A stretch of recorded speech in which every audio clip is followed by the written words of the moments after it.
Hace tiempo me compré una Nintendo GameCube. Sí, esta consola cuadrada de aquí, que fue un tremendo fracaso para Nintendo, al parecer se volvió un fracaso para mí también, por un detalle que no había tomado en cuenta. Desde que la compré, nunca he podido conseguir ni un desgraciado juego para ella. Bueno, tengo el FIFA 2004, pero sabemos que ningún FIFA cuenta como un verdadero juego, carajo. La cosa estaba así: o mi consola se quedaba toda la vida en mi mueble esperando a ser infestada por cucarachas tercermundistas, o podía hacer algo al respecto para sacarle el máximo provecho y tener los juegos que siempre quise en GameCube.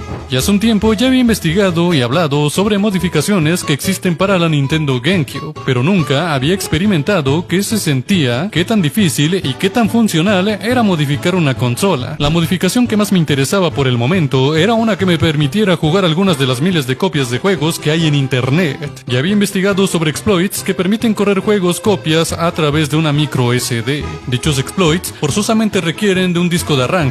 El problema es que si la lectora de tu GameCube ya está hecha ñonga, este mod no sirve para nada. Sin embargo, vi que existía una modificación que consiste en la instalación de un chip físico a la GameCube y que tiene algunas ventajas muy ricangrejas, como por ejemplo que ya no necesitan de ningún desgraciado disco de arranque. El chip se encarga de hacer todo el trabajo de correr juegos pirañas. Lo primero que necesitaba para esta modificación era conseguir el chip necesario para empezar a trabajar. Entre mis opciones encontré el chip Raspberry Pi Pico RP2040, el cual es este chip de por acá, que está medio grandezón y que cuesta unos $4, que son aproximadamente 80 pesitos mexicanos. También logré encontrar un chip RP2040 que funciona prácticamente igual, pero que reduce su tamaño de forma muy considerable. Opté por comprar la versión micropene, ya que el tamaño compacto haría más fácil su instalación dentro de mi consola. Este chip pequeñín solo vale $1, que fácilmente te puedes gastar en unos chetos bien grasosos, pero en este caso $1 va a sacarle mucho provecho a mi consolita. Era necesario también conseguir un adaptador para poder leer juegos desde una micro SD. Entre las opciones que encontré estaba un adaptador que se conecta directamente al puerto de memoria de GameCube, que es este adaptador de por aquí y que cuesta unos $3. Sin embargo, mientras revisaba mi consola, me di cuenta que la desgraciada tenía el puerto SP2, que es este puerto de aquí abajito, al cual Nintendo le dio huevo a aprovechar, pero que los modders sí exprimieron al máximo para sacarle el mayor jugo posible, sobre todo en el tema de la carga de Homebrew y la expansión de almacenamiento. En este puerto es posible conectar un adaptador, el cual es esta madrecilla de aquí que se llama SD2SP2,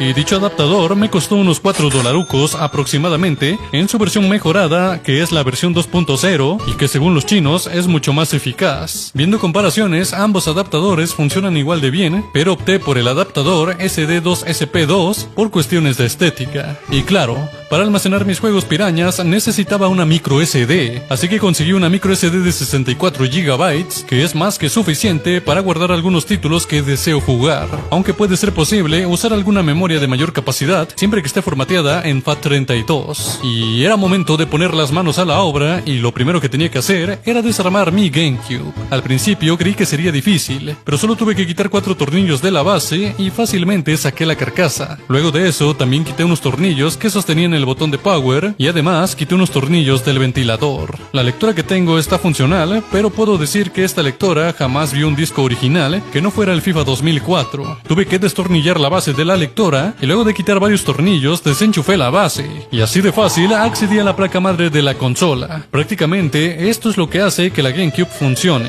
En esta placa encontramos el procesador de la consola, el chip gráfico, memorias y otros componentes esenciales. Y aquí es donde estuvo la parte más difícil del proceso de desarmar mi GameCube, ya que para poder desmontar la placa madre de mi consola, tenía que desmontar primero el disipador de calor que viene en la placa. Desatornillar el disipador fue demasiado fácil. Sin embargo, al querer quitar el disipador, este estaba más pegado que un perro en brama. Tuve que conectar la consola para que el disipador se calentara tantito y así fuera más fácil sacarlo, pero realmente siguió siendo difícil, pero al final con paciencia logré quitarlo y me llevé unos pedazos de almohadillas térmicas del procesador y demás, pero pues nada que no se pueda arreglar con una manoseada, y solo al fin pude acceder a la placa madre de la GameCube. Como pueden ver, aquí tengo la placa toda desnuda en su máximo esplendor. Checando con la regla, podemos confirmar que la placa mide unos 12 centímetros de cada lado aproximadamente. No puedo creer que esta chingaderita de placa sea prácticamente la consola en sí, pero esa es la magia de las consolas de videojuegos. Ya teniendo la placa en mis manos, tenía que trabajar con ella. Para ello me basé en el trabajo de WebHDX, quien fue el creador de esta modificación con la Raspberry Pi Pico, y en su GitHub se encuentran los pasos necesarios para que puedas hackear tu consola GameCube. Así que por allá abajo les voy a dejar los enlaces de su página para que vayan a darle un vistazo. Sin embargo, en YouTube hay muchos canales que enseñan este proceso de hackear tu Nintendo GameCube, como por ejemplo el canal de Yacara Colombia, que explica súper fácil cómo dejar bien piraña tu consola. Siguiendo las instrucciones de la instalación del chip, eran necesarias 5 conexiones por soldadura del RP2040 a la consola. Para ello necesité 5 cablecillos que saqué de un viejo cable de control. Cada cable debe medir lo más mínimo posible, pero yo tomé una medida de 5 centímetros por cable aproximadamente, aunque estaba pasando por alto que el chip RP2040 tiene que ser programado antes de soldarse. Esto puede sonar difícil, pero la realidad es que simplemente hay que transferir un archivo bastante pequeño al chip desde tu computadora. Pasando el proceso de soldadura, lo primero que hice fue estañar mis cables y mis puntos a soldar en la consola. Hice todo el proceso y con paciencia todo quedó muy bien. No fue muy difícil soldar los cables, y creo que esto se debe a que los puntos a soldar son lo suficientemente grandes para hacer una instalación correcta. Se supone que con esto ya quedaría hackeada nuestra Nintendo GameCube. Así que lo que sigue es montar todas las partes de la consola y solo queda rezar para que no sobre ni falte algún tornillo. Antes de empezar a ensamblar, limpié cuidadosamente la lectora de discos, la cual seguramente no usaré nunca en mi vida. Limpié cada carcasa y quité el polvo en exceso. También le di una limpieza al ventilador, que aunque es pequeño, sí que acumuló un poco de polvo. Antes de ensamblar, traté de aislar lo mejor posible el chip para que no sufriera algún tipo de corto, ya que tiene muchos pines que están expuestos a hacer contacto con componentes de la placa madre de la GameCube. Ahora sí, podía ensamblar todo en su lugar. Creo que todo fue muy fácil de colocar, y creo que la GameCube es hasta ahora la consola más fácil de armar y desarmar que haya visto nunca. Por cierto, se me perdió un tornillo y por más que lo busqué, no apareció. Y aquí hay de dos: o soy muy estúpido, o seguro tengo chaneques en mi casa. Y bueno, así quedó la consolita, totalmente armada y lista para la acción. Pero antes de ponerla a chambear, tenía que configurar mi micro SD para que la consola la reconociera y así me pudiera mostrar mis juegardos. El proceso para preparar la micro SD es ridículamente fácil. Solo es cuestión de arrastrar un archivo bastante pequeño y posterior a eso se deben colocar en la memoria los juegardos que quieras disfrutar. Yo me descargué unos cuantos juegos desde esta página piraña de internet. Y ahora sí, a conectar mi adaptador SD2SP2. Y se supone que la GameCube ya debería estar funcionando con el proceso que hicimos. Y así fue. La consola inició directamente en el menú Swiss, que para quienes no saben, este menú te permite ver todos tus juegos pirañas que tengas en una micro SD. Este menú sustituye por completo la interfaz de GameCube original, y lo que me encanta de esta interfaz es que nos muestra, por ejemplo, la temperatura de la consola y los juegos en forma de lista. Pero ahora sí, a lo que te truje, chencha.